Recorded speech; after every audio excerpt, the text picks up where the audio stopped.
kita perlu dan konfirmasi dari Alkitab. Tapi sebetulnya mendengar suara Tuhan itu adalah hal yang wajar, seharusnya didengar. Ya tentu ibu-ibu mengerti, namanya anak nggak mungkin nggak dengar suara orang tua ya. Nah sekarang kita lihat beberapa hal penting. Kenapa sih kita perlu belajar mendengar suara Tuhan? Ya, ada 3 alasan. Yang pertama, kita dengar suara Tuhan itu karena itu bukti bahwa kita anak-anaknya. Domba-dombaku mendengar suaraku. Jadi kalau kita domba Tuhan, kita ngaku kita orang Kristen, kita anak Allah, tapi kita nggak pernah dengar Tuhan ngomong.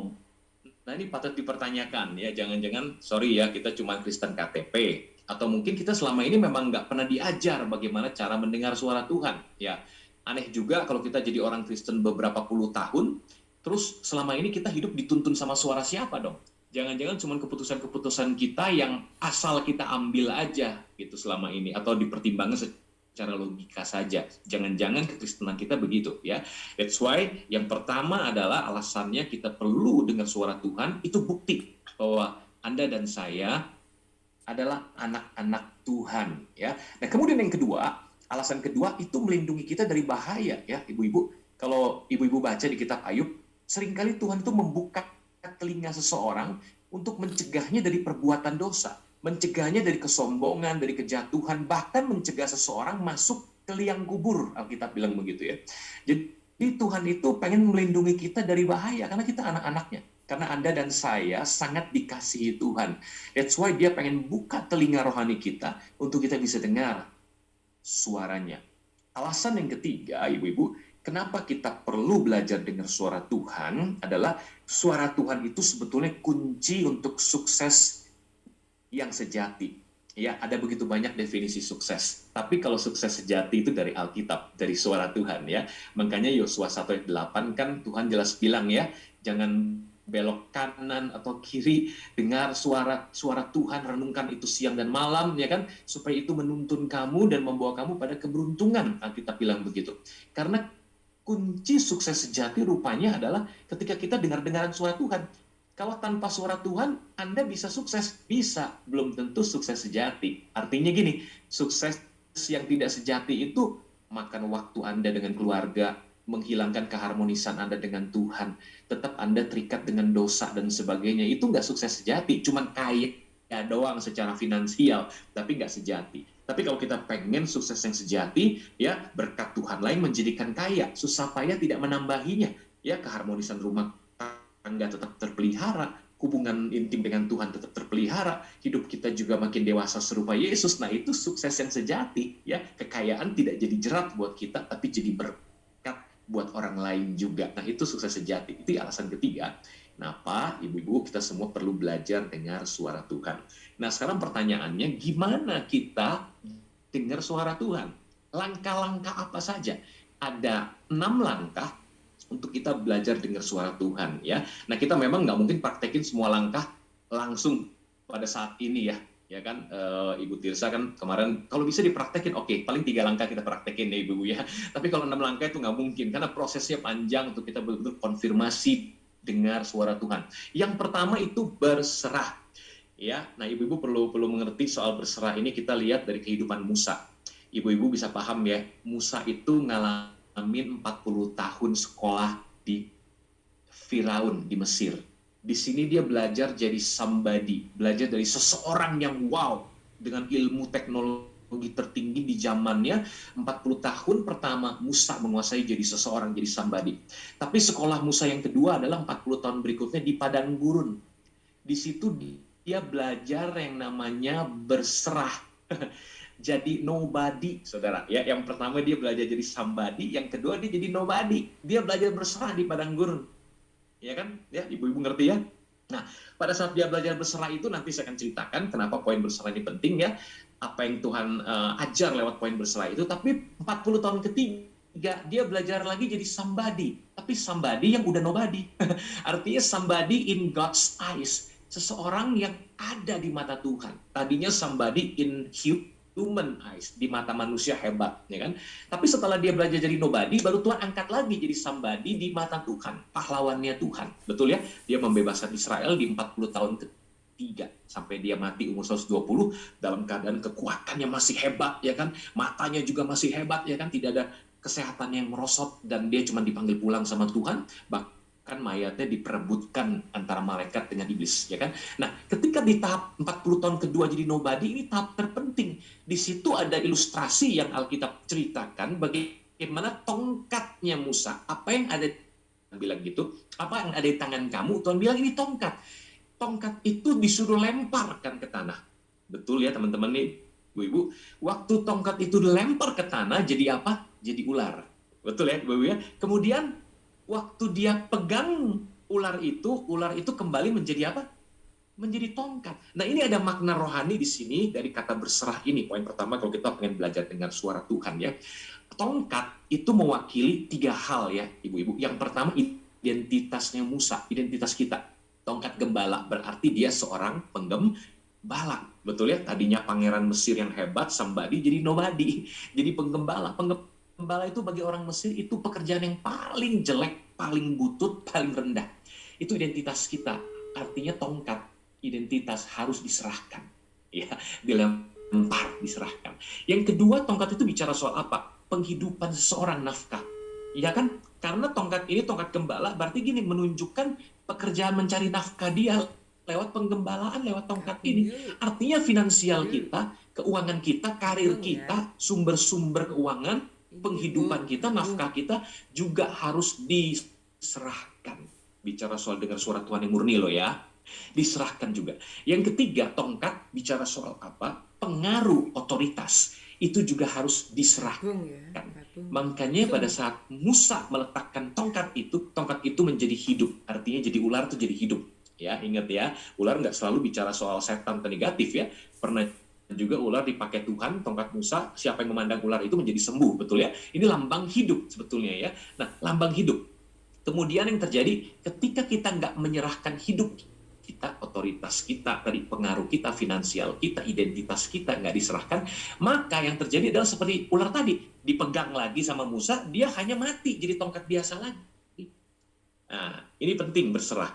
Makanya kalau ibu-ibu perhatikan, tongkat Musa udah nggak pernah disebut lagi sama Tuhan. Tuhan ganti itu menjadi tongkat Allah. Betul ya? Nggak pernah ada kata tongkat Musa lagi sejak kejadian hal ini ya. Tongkat itu jadi ular, ular itu jadi tongkat lagi, ya kan? Nggak pernah lagi disebut tongkat Musa, tapi jadi tongkat Allah. Nah, sejak dia berubah jadi tongkat Allah, tongkat itu dipakai Tuhan untuk apa? 10 tulah, ya kan? Air jadi darah, ya kan? Katak muncul, nyamuk muncul, terus tongkat yang sama dipakai Tuhan untuk membelah laut Kolson.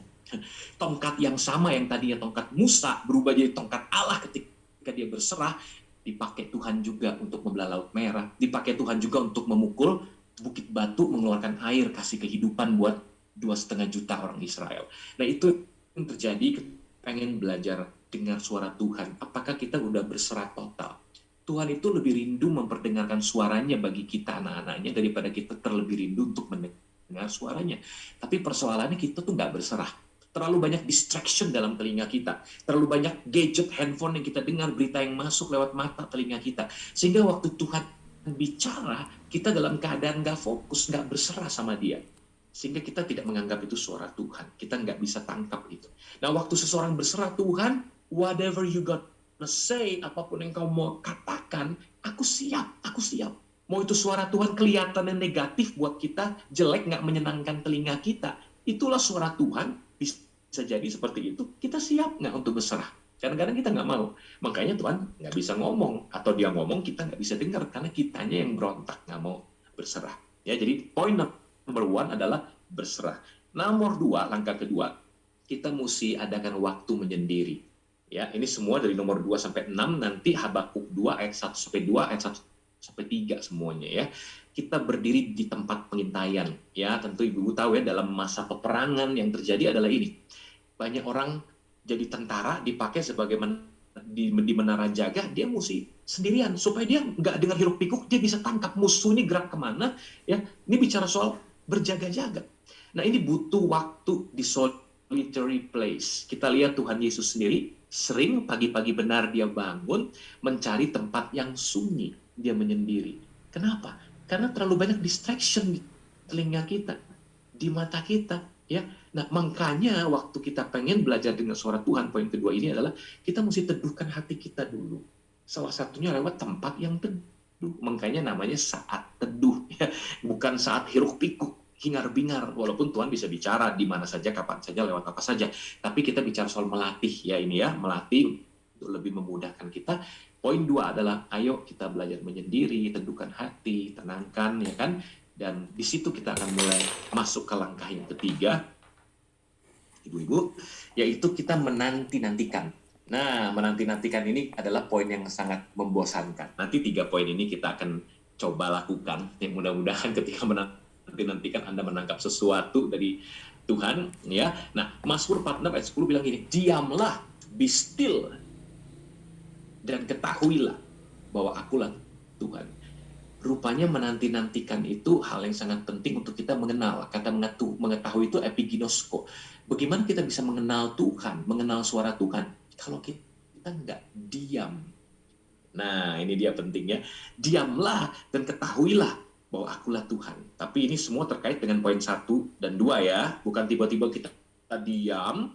Dulu saya kan mau jadi biksu ya, belajar hal-hal yang berkaitan dengan meditasi, dengan yoga dan segala macam. Diam juga diajarin meditasi, tapi suruh fokus pada satu titik, mengolah nafas, ya kan, ada kundalini namanya di tengah antara kalis, terus di antara pusar dengan kelamin, itu titik-titik di mana kundalini atau roh dari kekuatan yang tersembunyi dalam diri manusia itu bangkit. Bukan itu. Kalau kita menanti-nantikan ini seturut urutan tadi yang ke-1, kita udah bertobat, percaya Yesus, berserangga sama Yesus. Itu dulu poinnya, ya kan. Yang kedua, kita belajar untuk ada di tempat yang tenang, yang teduh, solitary place, tersembunyi, ya kan, seperti Yesus ya. Yang ketiga, menantikan suara Tuhan. Bukan fokus pada satu titik, mengolah nafas, bukan. Nantikan saja, diam dengan tenang, kita yakin bahwa Tuhan tinggal di dalam kita tinggal di dalam Tuhan, roh Tuhan ada di dalam kita. Jadi kita nggak terkoneksi dengan roh-roh lain yang tidak jelas. Karena begitu Anda masuk ke alam roh, itu rambu-rambu tidak akan jelas. Ketika Anda tidak punya pegangan yang jelas di dalam kekristenan Anda. Ya. Jadi penting sekali kita ngerti, Yesus ada di dalam saya di dalam Yesus sedang menanti-nantikan Yesus. Jiwa saya sedang tenang dan diam. Gitu ya, nggak perlu fokus pada satu titik dan sebagainya, buang segala ajaran-ajaran yang lalu ya. Nah, ini penting sekali ya, karena saya pernah ada di sana dulu mau jadi biksu ya, untuk sekarang jadi boksu ya. Nah, teman-teman lihat lagi, yang keempat, apa yang kita lakukan setelah kita menantikan, nunggu, ini kita nggak bisa tentukan waktunya. Bisa aja Anda nunggu lama, cepat ya, tapi kita tunggu terus. Nah, sampai pada satu titik yang keempat, Tuhan akan berbicara lewat Alkitab. Nah, kenapa penting? Karena ketika Tuhan bicara hati Anda, telinga Anda tetap mesti buka Alkitab. Bukanya bukan kayak orang ahli nujum, ya. Dulu waktu zaman saya kuliah, anak-anak muda gini, buka Alkitab, ya terserah, Alkitabnya ada yang dilempar, ada yang jarinya asal colok, ya ini ayatnya, tiba-tiba, wah segera lakukan apa yang harus kamu lakukan, ayatnya kepada Yudas. Suruh mengkhianati Yesus kan bahaya ya. Nggak bisa begitu. Bacalah Alkitab Anda dengan teratur. Kemudian kalau itu konfirmasi dari apa yang Anda dengar di telinga, di hati nurani pikiran Anda, baca Alkitab. Alkitab bilang gini di kitab Habakuk, apa yang Tuhan firmankan kepadaku, katanya. Apa yang difirmankannya kepadaku. Ya, ini penting sekali poin keempat. Makanya perlu ada backup firman dari apapun yang Anda dengar atau Anda rasakan, impresi dalam hati nurani ibu-ibu sekalian ya. Yang kelima langkahnya adalah tuliskan. Kenapa? Ini penting. Nubuatan-nubuatan yang saya dengar sejak saya SMP bertobat jadi Kristen sampai hari ini saya tuliskan. Itu ada di laptop saya. Beberapa sudah digenapi bahwa saya akan pergi ke desa katanya, terus akan membangun gereja. Udah kejadian tuh di Jepara, 9,5 tahun saya ngebangun sekolah sama gereja ya kan. Ini kejadian, jadi banyak hal yang terjadi ternyata, tapi butuh waktu penggenapan. Teman-teman ya, itu sebabnya kita perlu tulis. Anda punya agenda sendiri, notes di gadget Anda ya, tulis. Tadi apa yang Anda tangkap? Ya, nggak tahu, nanti kita bisa praktek sampai poin ini, nggak mudah-mudahan bisa, tapi minimal 3 poin awal kita bisa praktekin ya. Tuliskanlah penglihatan itu, kata si Habakuk. Bisa jadi ibu dapat penglihatan, dapat apa setelah konfirmasi dengan Alkitab, ditulis ayat backupnya ini, ya kan? Kemudian saya lihat ini, atau saya dengar ini di hati saya, impresi saya ini, saya tangkapnya ini, ya kan? Nah, itu penting. Dan yang keenam, adalah langkah keenam belajar dengar suara Tuhan, kita harus belajar melangkah, melakukan. Karena percuma udah kita dengar, kita dapat penglihatan, ada backup firman, terus kita nggak coba melakukan. Ya tadi tulis itu supaya kita nggak lupa, supaya kita paham, ya kan, kita bisa lihat beberapa bulan atau belum. Kita udah mengerti, memahami, lalu praktek belum? Ya karena hanya ketaatan yang mendatangkan berkat. Ya, di sini dikatakan dalam Habakuk ayat 3 ya, pasal 2, akan datang penglihatan itu, pesan firman itu akan datang dan tidak bertangguh. Nah, kata akan ini perhatikan. Jadi bisa kejadian, bisa tidak. Bisa juga itu terjadi, tapi kita nggak ngalami apa-apa. Orang lain yang ngalami. Bisa jadi begitu. Ya kan? Akan itu artinya ada kan. Iya, tidak. Nah, tergantung kitanya obey atau tidak. Kitanya taat apa enggak. Kita mengerti dan melakukan atau enggak. Seringkali kita pemahamannya memang tidak langsung menyeluruh ketika dengar suara Tuhan. Tapi step by step. Kayak Abraham. Abraham, ayo pergi tinggalkan Ur Kasdim, tinggalkan keluarga sama keluargamu, pergi. Kemana? Ke tanah yang akan aku berikan. Kemana tanahnya? Belum tahu, belum ngerti. Tapi langkah awal yang sudah dia tangkap, dia pahami, tinggalkan keluargamu. Dia taat dulu melakukan. Waktu dia taat melakukan langkah pertama, baru Tuhan tuntun langkah berikutnya. Waktu dia taat langkah kedua, baru Tuhan tuntun langkah ketiga. Nah, tapi kita mesti belajar, obey dulu, lakukan step by step. Tuhan biasanya nggak langsung kasih lihat 10 step ke depan. Biasanya dia hanya kasih 1-2 step ke depan saja. Kadang-kadang nggak, cuma satu aja kamu taat, maka ketika dilakukan baru Tuhan bukain. Ya, nah ini penting dalam langkah ini ya. Nah kemudian harus ada tes ujian. Suara yang kita dengar, penglihatan yang kita lihat, pesan yang kita tangkap, itu harus ada alat uji. Benar apa enggak? Kadang-kadang kita salah dengar suara Tuhan, akibatnya hidup kita berantakan. Ya, ada orang-orang yang sampai soal jodoh, dia coba dengar suara Tuhan, akhirnya keliru dan kecewa. Saya punya seorang teman, sekarang malah menikah dengan orang lain. Padahal dulunya sampai dapat mimpi, sama-sama pada hari yang sama, calonnya cewek itu mimpi menikah dengan dia juga mimpi menikah dengan cewek itu. Pada malam yang sama, di tempat berbeda, hari yang sama. Pacaran, akhirnya sakit hati, putus, dan si cewek sampai sekarang jadi gemuk, stres, nggak menikah. Sedangkan yang cowok udah jadi pendeta, jadi gembala, menikah, punya anak 2. Tapi si cewek ini jadi kepahitan. Kenapa? Ada sesuatu yang salah dalam menangkap suara Tuhan. Saya nggak bilang sekarang dia nikah itu ada hal yang salah. Tapi pada saat itu dia nggak maintenance suara Tuhan. Dan menciptakan kekecewaan pada sebetulnya itu mungkin calon istri yang memang Tuhan tetapkan pertama. Ini jadi plan B nih, malah dapat istri ini yang ini ya jadi sih, nggak cerai sih ya. Tapi banyak kali orang begitu, nggak bisa melakukan kehendak Tuhan dengan efektif maksimal, gagal di tengah jalan, akhirnya kena plan B, plan C, dan sebagainya. Dan Tuhan itu baik, masih bisa kasih plan. Sebentar kita akan praktekkan. Ya, kita masih punya beberapa menit ke depan. Sekarang saya ingin ibu-ibu sembah Tuhan beberapa menit ke depan ini dengan sikap tadi. Poin 1 adalah penyerahan diri. Ya, poin 2 Anda sikap di tempat yang solitary place. Saya yakin Anda sendirian di Zoom, nggak berisik ya. Diam, tenang, ya kan.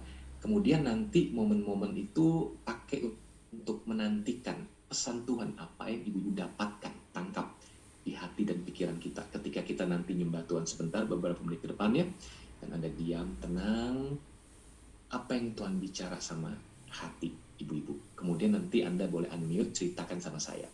Ini baru 3 step. Karena nanti step berikutnya Anda lakukan di rumah. Catat, ya kan? Kemudian cocok nggak dengan firman Tuhan? Ada ayat backupnya di mana Anda diingatkan, ya kan?